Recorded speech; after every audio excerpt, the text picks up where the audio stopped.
Shalom anak-anak yang dikasihi Tuhan. Hari ini kita akan belajar bagaimana seorang remaja bertumbuh dan semakin berhikmat. Karena ini adalah perjumpaan kita yang pertama, maka izinkan Ibu memperkenalkan diri. Nama Ibu Olin Francisca, biasa dipanggil dengan Ibu Olin. Baik, sebelum mulai pembelajaran kita hari ini, mari kita berdoa.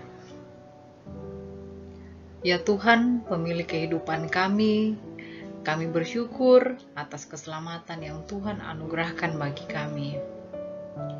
Hari ini, atas izin Tuhan, kami akan memulaikan pembelajaran kami. Untuk itu kami mohon Tuhan memberi kami hikmat sehingga kami mampu memahami materi yang disampaikan dengan baik. Terlebih dapat kami lakukan di dalam kehidupan kami setiap hari. Ampuni dosa kami dalam nama Yesus Kristus. Amin. Bertumbuh dan semakin berhikmat. Kompetensi dasar yang hendak kita capai yaitu 3.1, menganalisis ciri-ciri pribadi yang terus bertumbuh menjadi dewasa. 4.1, membuat karya yang berkaitan dengan ciri-ciri pribadi yang terus bertumbuh menjadi dewasa. Tujuan pembelajaran. Melalui model pembelajaran Discovery Learning, peserta didik dapat memahami informasi proses pertumbuhan secara fisik, menunjukkan ciri-ciri kematangan emosional, serta sikap yang menunjukkan kedewasaan dan tanggung jawab. Membandingkan kisah tokoh-tokoh Alkitab dalam 1 Samuel 3 ayat 19, 1 Korintus 3 ayat 1-9, dan Lukas pasal 2 ayat 52. Menyusun esai, video, atau poster terhadap objek yang diamati, baik secara individu maupun kelompok, secara jujur, cermat, dan bertanggung jawab. Nah, mari perhatikan dengan seksama gambar pertumbuhan manusia dari janin, bayi, sampai dewasa ya, berikut ini. Nah, di sini dapat kita lihat pertumbuhan janin di dalam kandungan dari usia 1 bulan, 2 bulan, 3 bulan, bahkan sampai 9 bulan. Ketika dia dilahirkan menjadi seorang bayi, beberapa tahun setelahnya dia akan masuk ke bangku SD, lalu SMP, SMA, kemudian dia akan bekerja, kemudian menjadi tua.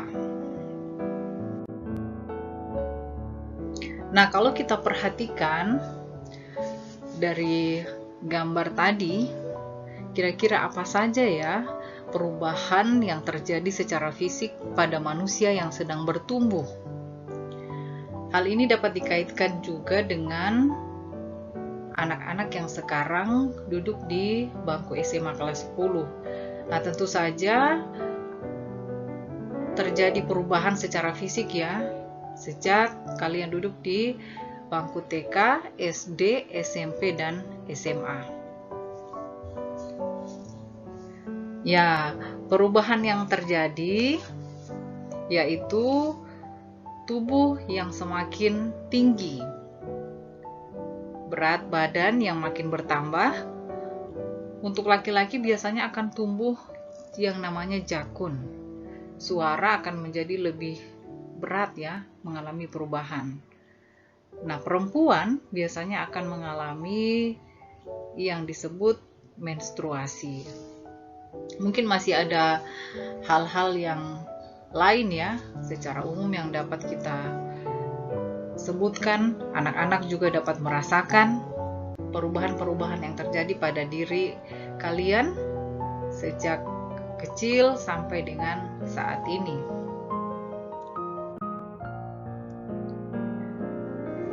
Baik, mari kita menyimak bersama ilustrasi yang akan disajikan dalam bentuk video animasi berikut ini.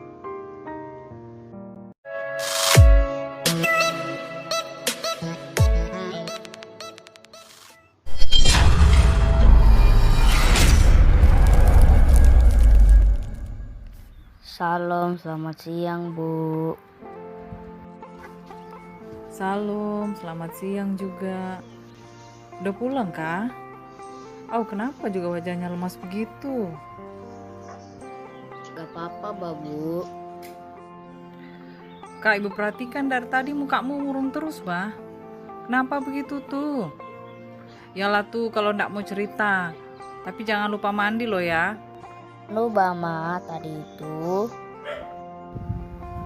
Kau nih Rian, kau tahu kan juga kesalahanmu tuh. Sudah ketahuan nyontek, kau bentak lagi di depan teman-temanmu. Kau kira bagus kau tuh ya? Ya sudah, pulanglah sana. Awas kau ndak berubah ya. Iya Bu. Begitu ceritanya Bu. Iyalah tuh ibu gurunya marah kak. Nyontek tuh perbuatan tidak baik, gak jujur. Lagian, kenapa juga ibu gurunya dibentak tadi, Bah? Soalnya Rian jengkel Bu, sudah capek-capek belajar, malah teman yang menyontek nilainya lebih tinggi dari Rian. Kak, kau tuh kan anak SMP lagi, Bah. Tubuhmu aja sudah tinggi begitu. Nah, ibu tuh harap bukan tubuhmu aja yang tambah besar, tambah tinggi, tapi pola pikirmu juga harus makin dewasa. Mampu kau kontrol emosimu, ya? Iya Bu, sebenarnya Rian malu juga Bah. Rian menyesal juga tadi. Nah, itulah kan. Karena kau sudah beranjak dewasa, maka kau juga harus mampu berpikir sebelum bertindak. Kau mampu bedakan mana kehendak Allah dan mana yang bukan. Jadi kalau teman-temanmu ajak berbuat hal yang keliru, kau tidak terbawa arus.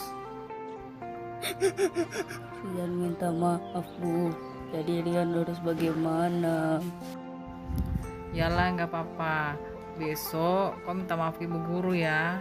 Jangan lupa juga kau berdoa minta ampun pada Tuhan. Minta Tuhan kasih hikmat supaya kakak mampu berpikir dengan baik, dengan tenang. Apa yang sudah terjadi hari ini jangan kau ulang lagi ya. Baik Bu, terima kasih ya. Mandilah sudah maghrib.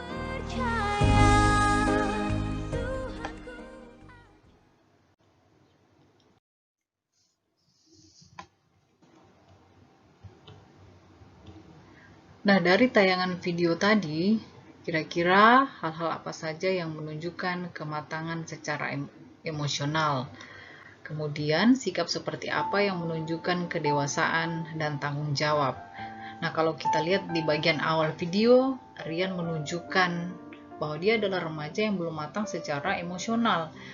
Mengapa? Karena dia tidak mampu untuk mengontrol emosinya. Bahkan ketika ibu gurunya menegur dia, Rian balik memarahi dengan membentak ibu gurunya.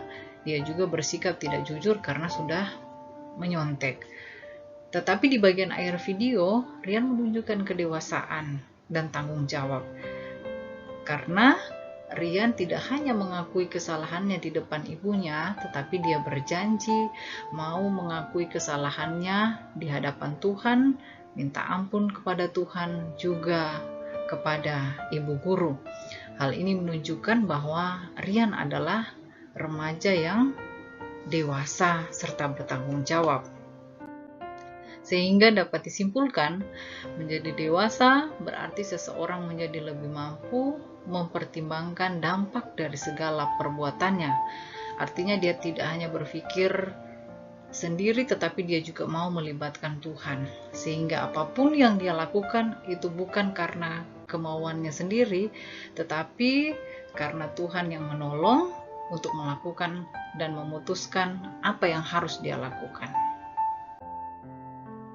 Ciri kedewasaan seorang Kristen yang pertama, berani bertanggung jawab atau berani menerima konsekuensi dari apapun yang dia lakukan. Jujur artinya berani mengakui perbuatannya, berani mengakui benar dikatakan benar, salah dikatakan salah. Tidak mementingkan diri sendiri atau tidak berpusat kepada dirinya sendiri, tetapi juga dia akan memikirkan kepentingan orang banyak tanpa memandang suku, ras, dan agama. Kemudian berhikmat. Hikmat hanya dapat diperoleh lewat ketaatan kepada Tuhan. Apabila seseorang mau hidup dekat dengan Allah, tekun mempelajari firman-Nya, maka ia akan memperoleh hikmat. Kita akan membaca bersama kitab 1 Samuel 2 ayat 26, 3 ayat 19, Lukas 2 ayat 52, dan 1 Korintus 3 ayat 1 sampai 9. Jika sudah selesai, mari kita lihat tokoh yang pertama. Tokoh yang pertama adalah Samuel. Ini menceritakan pengalaman Samuel ya ketika ia mendengar suara Allah. Awalnya dia tidak tahu kalau itu adalah suara Allah, sehingga ia menanyakan kepada Imam Eli. Sampai akhirnya Imam Eli sadar bahwa ternyata yang memanggil Samuel itu adalah Allah. Imam Eli menasihati agar Samuel menjawab panggilan tersebut. Nah, ini menggambarkan bahwa Samuel bertumbuh dalam ketaatan kepada Allah. Dia tidak hanya bertumbuh secara fisik, tetapi juga mental dan rohani. Yang kedua, Yesus. Dalam Lukas 2 ayat 52 ini melukiskan bagaimana Yesus bertumbuh secara fisik dan mental. Yesus makin bertambah besar dan bertambah hikmatnya dan besarnya dan makin dikasihi oleh Allah dan manusia. Kemudian Rasul Paulus ini dalam Korintus, di mana pada saat itu terjadi masalah-masalah yang menyebabkan Paulus menulis surat 1 Korintus ini ya. Terjadi konflik dan perpecahan di tengah-tengah jemaat Korintus. Sebab pada saat itu berkembang kelompok-kelompok yang saling bersaing dan menganggap dirinya paling hebat, bahkan melebihi yang lain. Ada kelompok Paulus, kelompok Apolos, Kefas, Petrus. Juga ada kelompok Kristus yang menganggap diri paling hebat, seolah-olah yang lainnya bukanlah pengikut Kristus.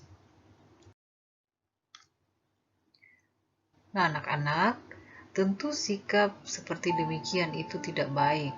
Karena ketika kita hidup hanya berpusat pada diri kita sendiri, maka kita tidak akan dapat mendengar suara Allah memanggil kita. Kita hidup menurut keinginan diri kita sendiri, sehingga kita akan menjadi remaja yang tidak bertumbuh secara dewasa, tidak berhikmat. Kita jauh dari Tuhan. Nah, jika kita bandingkan dengan kehidupan kita, apakah saat ini kita sudah berusaha untuk mendengarkan suara Allah dalam kehidupan masing-masing? Jika ya, bagaimana kalian tahu bahwa itu adalah suara Allah dan bukan suara hati kalian sendiri?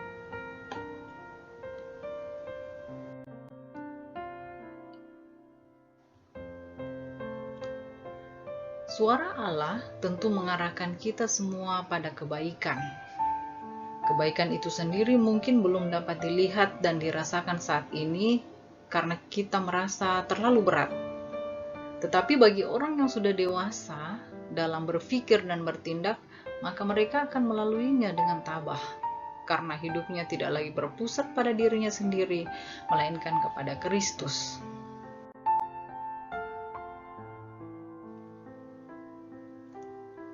Anak-anak, supaya hidup kita tidak berpusat kepada diri kita sendiri, tetapi berpusat kepada Kristus, mari kita meminta hikmat kepada Tuhan ya, mendekatkan diri kepada Tuhan, karena Tuhanlah yang mempunyai hikmat itu. Kita membaca bersama Amsal 2 ayat 6. Karena Tuhanlah yang memberikan hikmat, dari mulutnya datang pengetahuan dan kepandaian. Untuk penugasan, tuliskan sikap-sikapmu yang menunjukkan bahwa kamu adalah remaja Kristen yang berhikmat. Jika sudah selesai, untuk pertemuan selanjutnya, kita akan membuat poster dari contoh kasus yang kita amati masing-masing. Sebelum mengakhiri pembelajaran kita hari ini, mari kita berdoa. Kami bersyukur Tuhan atas kasih-Mu sehingga kami boleh menyelesaikan pembelajaran kami hari ini. Apa yang telah kami terima kiranya menjadi pembelajaran bagi kami untuk mampu menjadi remaja yang bertumbuh, dewasa, dan berhikmat di dalam kasih Tuhan. Ampuni dosa kami, dalam nama Kristus Yesus kami berdoa. Amin.